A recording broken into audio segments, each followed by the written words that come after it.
Rock'n'roll baby, rock'n'roll. Bah, vous me voyez pas, c'est normal, mais ça va arriver. Tenez bon, ça va arriver.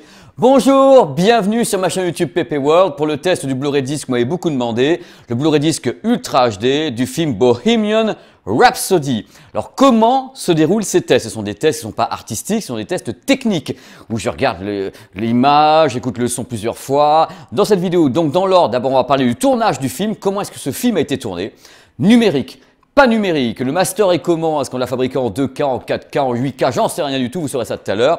Après, je vous dis ce qu'il y a sur le Blu-ray Disc. Sur le Blu-ray Disc Ultra HD, donc les pistes, c'est le Blu-ray Disc vendu en France, hein, celui-ci. Hein. Et après, on va passer au crible, le son et l'image. Voilà, vous saurez tout à la fin. Est-ce qu'il faut l'acheter ou pas? Est-ce qu'il faut l'acheter en Ultra HD ou pas? Est-ce qu'il faut l'acheter uniquement en Full HD ou pas? Ce qui va, ce qui ne va pas, je vous dirai tout. Voilà. Comment le film a été tourné? Eh bien, c'est tout simple. Ce film a été tourné avec deux moyens de tournage différents. D'abord avec une pellicule 35 mm, quelques séquences en 35 mm pour faire un petit peu vintage, comme ça, un petit peu joli, et également en numérique, avec deux types de captation, en 6,5K ou bien en 3,4K. Voilà, c'est deux définitions différentes, mais à la fin, le master a été travaillé en 2K. Voilà, on en reparle tout à l'heure, donc il est 2K à la base, ça veut dire que le Blu-ray Disc 4K, enfin Ultra HD, est un upscale. Voilà, vous avez trouvé. C'est le quiz, c'est le burger quiz de PP World. Le film a été présenté en salle en 2,39, donc vous allez voir des belles barres noires, des trucs... vous avez comme ça les barres noires. Côté audio, à ma connaissance, le film a été présenté principalement en Dolby Atmos. Il a été réalisé justement avec les techniciens de Dolby en Dolby Atmos. Et l'image a été travaillée en Dolby Vision. Ça, c'est pour plusieurs salles de cinéma. C'est le travail de base. Après, ça peut changer, hein, on ne sait jamais. Justement, on va parler de ce qu'il y a sur le Blu-ray Disc. Vous allez voir que... Vous allez voir. I want to break free. Alors, qu'y a-t-il sur ce Blu-ray Disc vendu en Europe? D'abord l'image, toujours présentée en scope 2,39, donc les barres noires. Par contre, on n'a pas de Dolby Vision sur ce titre. On a directement du HDR10 et 10+. C'est comme ça, j'y peux rien. Do it again. One more. How many more Galileos do you want? Côté audio, c'est la fête sur le Blu-ray Disc Ultra HD puisque la VO est disponible en Dolby Atmos qui est encapsulée dans du Dolby True HD et bien sûr la VF est en DTS tout simple et en mi-débit en plus. À noter un truc super important, si vous voulez en effet le Dolby Atmos, il est uniquement disponible sur le Blu-ray Disc Ultra HD. Si vous prenez le Blu-ray Disc Full HD, la VO est en DTS HD Master Audio. Et étant donné que c'est un film musical, je vous conseille quand même d'essayer de regarder ce film avec la VO, justement, la VO en Atmos, en tout ce que vous voulez, parce que c'est une ambiance quand même tout à fait particulière, un film musical. Donc c'est bien d'avoir une unité dans la prise de son, une unité dans le mixage et autres. Donc c'est peut-être plus sympa. Vous faites ce que vous voulez, hein, surtout, mais ce sont que des petits conseils comme ça, des conseils gentils. Et là, vous allez me dire, Pépé, comment est l'image de ce Blu-ray Disc Ultra HD? Et vous avez raison de me poser la question, vous êtes mes abonnés, je vous aime, vous avez toujours raison de toute façon. L'image a été conçue, a été étalonnée, a été colorisée pour être assez vintage. C'est-à-dire qu'on n'allait pas faire un truc qui était super actuel. C'est pas ça, on n'a pas fait ça du tout, c'est qu'en effet, on a travaillé l'image pour qu'elle ait un côté ocre au niveau de la colorimétrie, un côté un peu chaud, un peu vintage, quelque chose de très années 70 en quelque sorte. Mais attention, ça ne veut pas dire qu'il y ait beaucoup de grains. Hein. Vous ne confondez pas les choses. Il y a un grain qui est là, il est modéré. Hein. C'est un grain numérique qui est tout à fait modéré. Vous n'aurez pas des plats de lentilles, commencez pas à paniquer en me disant mais Pépé, on va avoir du grain de tous les côtés. Non, il y a du grain, mais il est modéré. C'est très bien fait en fin de compte, puisqu'on a quelque chose qui est très chaleureux avec une belle présence des visages. Je tiens à dire un truc très important tout de suite, il y a des séquences très différentes. Donc vous allez avoir vraiment un contraste incroyable dans ce Blu-ray Disc entre toutes les parties intimistes et la partie concert. À mon avis, les plus belles séquences images sont en effet toute la partie concert.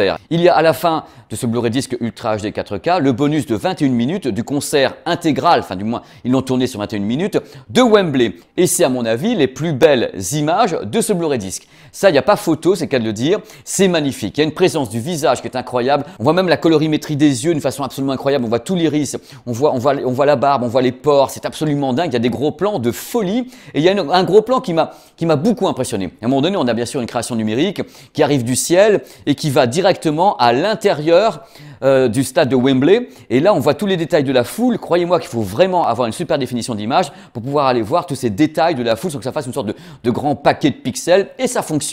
À dire vrai, on peut vraiment parler d'une image qui est solaire, elle est très tournée vers les tons qui sont ocre, quelque chose de très très chaud. Et en même temps, il y a un souci du détail sur tout ce qui est des tissus. En effet, sur les costumes et en même temps les raccords maquillage, on voit vachement bien les raccords maquillage, donc c'est très très précis. Comme vous avez pu le voir en préambule, le film a été masterisé, enfin le master de travail de base est en 2K.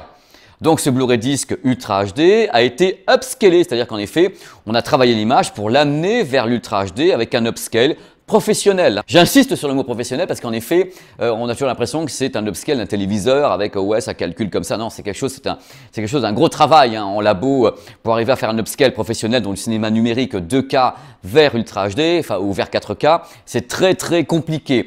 Alors la question que vous allez me poser, et vous avez entièrement raison, d'abord le débit vidéo entre 45 et 55 mégas par seconde, c'est un bon débit vidéo. Hein, c'est assez fluide, il n'y a pas de problème de saccade, de rémanence, le grain, enfin le petit grain qui est là, le souffle numérique passe très très bien. Est-ce qu'il y a vraiment, à ton avis, donc mon avis, est-ce qu'il y a vraiment un fossé entre ce qu'on pourra trouver sur le Blu-ray disc Full HD et celui-ci? Mon avis est clair, la réponse est, je pense, non. Je ne pense pas qu'il y ait un fossé gigantesque entre le travail fait sur le Blu-ray disc Ultra HD et le travail fait sur le Blu-ray disc Full HD. Mais attention, je répète ce que j'ai dit au début, si vous achetez uniquement le Blu-ray disc Full HD, vous n'aurez pas la VO en Dolby Atmos. Et le HDR, alors comment il se comporte ce HDR? D'abord, il faut savoir que moi je suis équipé d'un téléviseur OLED LG C8 et que je ne peux tester ce Blu-ray disc qu'en HDR10 et pas en 10+.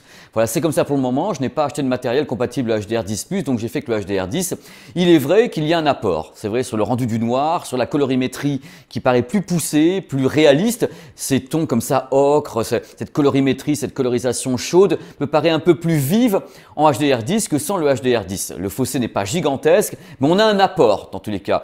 Je ne sais pas ce qu'il en est pour le HDR10+. Je pense m'équiper bientôt pour pouvoir vous renseigner parce que certains titres se pointent et comme je dois les tester, je ne vais pas non plus ne pas vous dire ce qu'il en est.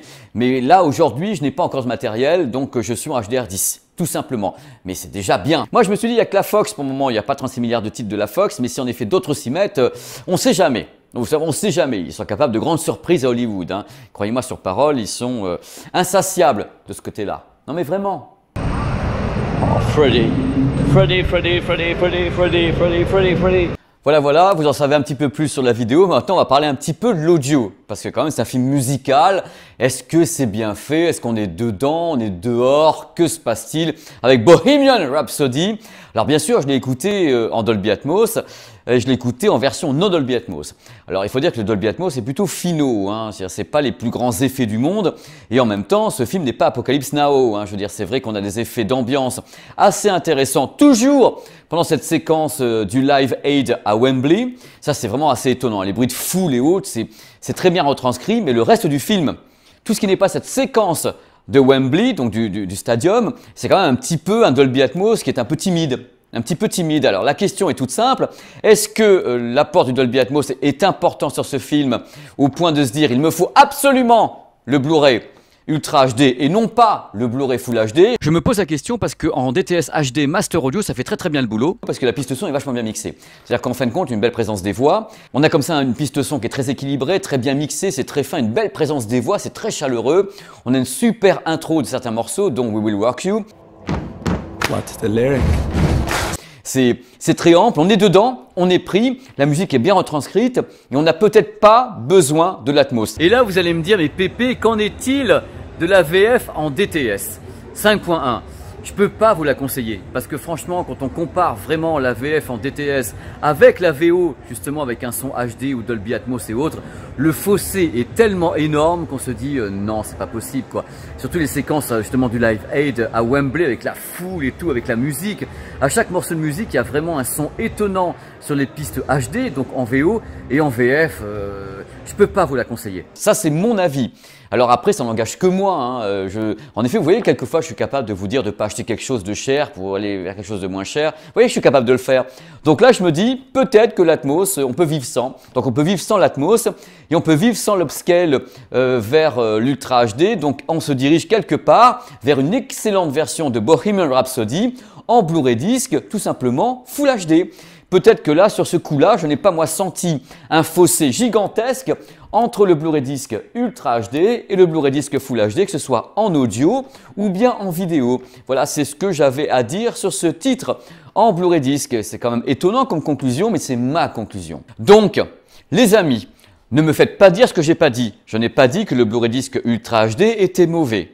J'ai seulement dit que la différence entre le Full HD et le Blu-ray disc Ultra HD ne saute ni aux yeux ni aux oreilles. Par contre, il y a une différence parce qu'en effet, il y a un travail technique fait par les techniciens en studio de mastering pour faire passer l'image de 2K vers Ultra HD. Il y a un vrai travail derrière avec des algorithmes savants et autres pour chercher le détail.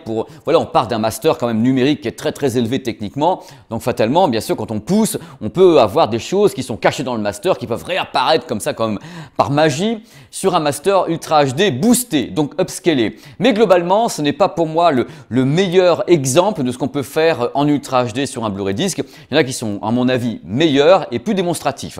Voilà, c'est une conclusion un peu bizarre, mais après tout, cette chaîne, c'est de la diversité. Il y a des titres qui sont super importants en Ultra HD, d'autres qui sont mineurs en Ultra HD, mais qui restent excellents n'importe comment techniquement. Voilà, je vous ai dit ce que je pensais, en fin de compte, de ce Blu-ray disc de Bohemian Rhapsody en Ultra HD. C'est la fin de cette vidéo qui a été tournée comme ça dans des petits décors super cool que certains auront reconnus si ils savent un petit peu ce qui se passe dans certains médias de web TV. J'étais heureux de faire ça ici, ça m'a fait super marrer. En plus, j'avais pas le temps de le faire ailleurs, donc j'avais pas le temps d'un fond vert. Il faut que je fasse la vidéo pour les petits loulous parce que sinon elle va passer dans 15 jours et ça sera beaucoup trop tard. J'ai déjà suffisamment de retard comme ça, on va pas en rajouter. Merci d'avoir regardé ce test sur PP World. On se revoit très très vite pour d'autres vibrations extrasensorielles sur cette chaîne. Portez-vous bien, vraiment très très bien même, s'il vous plaît, et revenez me voir très très vite. Allez, à bientôt.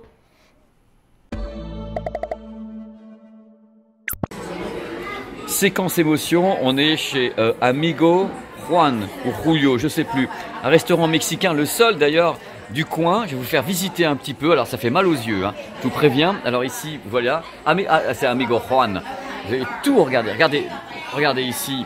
Les chaises de Amigo Juan, vous allez voir les décorations, les tableaux d'Amigo Juan, parce que les gens viennent du monde entier pour voir ces tableaux. Regardez un petit peu les tableaux d'Amigo Juan, ici, la décoration d'Amigo Juan, les chaises d'Amigo Juan. Ça c'est important, je vous montre les tables d'Amigo Juan. Et là c'est juste incroyable quoi. C'est du délire complet. Et je tenais vraiment à venir ici parce que il faut le voir pour le croire. C'est comme si Disney avait vomi chez toi. Sauf qu'ici, la bouffe est bonne, quoi, en plus. Et tout le monde nous regarde, bien sûr, parce qu'ils n'ont jamais vu de Français dans ce patelin. Ça, je crois que c'est évident. Donc là, on est l'attraction publique. Je crois qu'ils vont nous brûler, nous manger. Et peut-être que vous vouliez voir Amigo Juan. Le voici. Amigo Juan est ici. Je crois qu'ils l'ont empaillé, le mec. Hein. Donc tu rentres ici, tu as Amigo Juan devant toi. Tu te dis, bon, c'est pas possible, mais si. Mais vous pouvez tester vos téléviseurs avec cet endroit. Regardez un peu la qualité de la vidéo. Je veux dire, là, vous avez Amigo Juan qui est content. Et pour info, il ferme à 9h. Tout le restaurant ferme à 9h. C'est-à-dire qu'en effet, tu as intérêt à te presser parce que, regardez un petit peu. Regarde, je teste les capteurs avec ça. Il ferme à 9h du soir. Là, ils sont en train de passer le balai derrière. Il est 8h40. Nous, on vient de s'installer, nous. Donc, on va les faire un petit peu. Ils sont adorables.